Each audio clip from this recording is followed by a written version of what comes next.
जय श्री राम। स्वागत है आपके अपने चैनल श्री हरि में। जिन्होंने चैनल को सब्सक्राइब नहीं किया तो प्लीज़ चैनल को सब्सक्राइब कीजिए और बने रहे हमारे साथ। आज हम आपको बताएंगे कि कामदा एकादशी का व्रत कब आता है, क्यों करना चाहिए और पूरी कथा के बारे में हम आपको बताएंगे, तो कृपया ध्यान से सुनें। माहात्म्य पुराणों में कहा गया है कि चर और अचर सहित इस संसार में कामदा एकादशी से अधिक उत्तम और कोई दूसरी एकादशी नहीं है। ये वर्ष की पहली एकादशी मानी जाती है। वैसे तो एकादशी व्रत का प्रादुर्भाव उत्पन्ना एकादशी से ही माना है। इस व्रत के रखने से भक्तों की समस्त कामनाएं पूर्ण होती है तथा वैकुंठ धाम की प्राप्ति होती है। सब तरह के पापों का नाश होता है, यहाँ तक कि ब्रह्म हत्या जैसे पापों से भी छुटकारा मिल जाता है। पिशाच तत्व दूर होता है। इस व्रत की कथा पढ़ने और सुनने से वाजपेय यज्ञ का फल मिलता है। पूजन विधि विधान। यह व्रत चैत्र मास की शुक्ल पक्ष की एकादशी को रखा जाता है। कहा जाता है कि एकादशाय न भून जिते पक्षिरु भयो रपि, अर्थात दोनों पक्षों की एकादशी में भोजन नहीं करना चाहिए।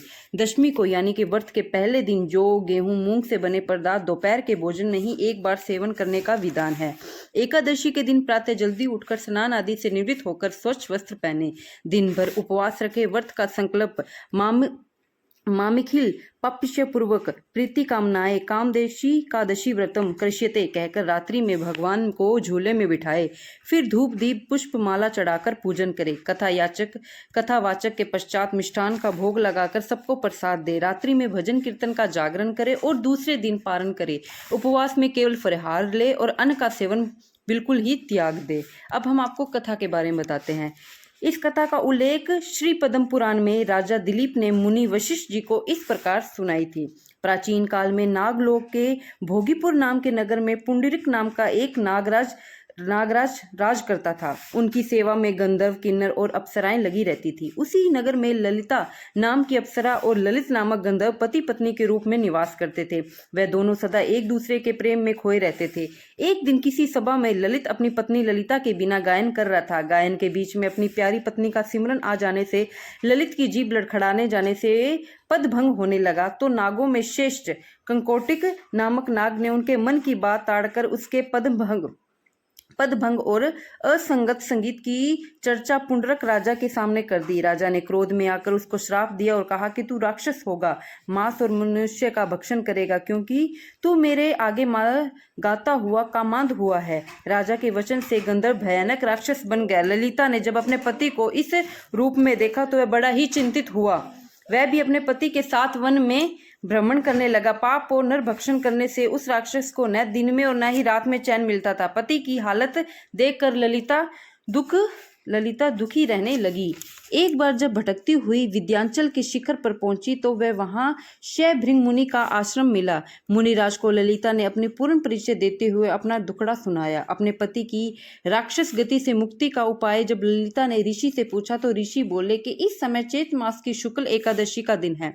सब इच्छाओं की पूर्ण करने का कारण इसका नाम कामदा है। तुम इस व्रत से अपने बताई विधि से पूर्ण कर उनका पुण्य अपने पति को अर्पण कर दो, उसका श्राप दोष दूर हो जाएगा। ललिता ने प्रसन्नता पूर्वक इस एकादशी का व्रत किया और द्वादशी के दिन भगवान वासुदेव और ब्राह्मण के निकट बैठकर भगवान से प्रार्थना की। मैंने तो जो ये व्रत उपवास किया है वह पति के उद्धार के लिए किया है। उनके पुण्य प्रभाव से मेरे पति का श्राप दोष दूर करे। ऐसे बोलते ही उसका पति राक्षस का रूप त्याग कर फिर से दिव्य रूप धारण करके गंधर्व बन गया।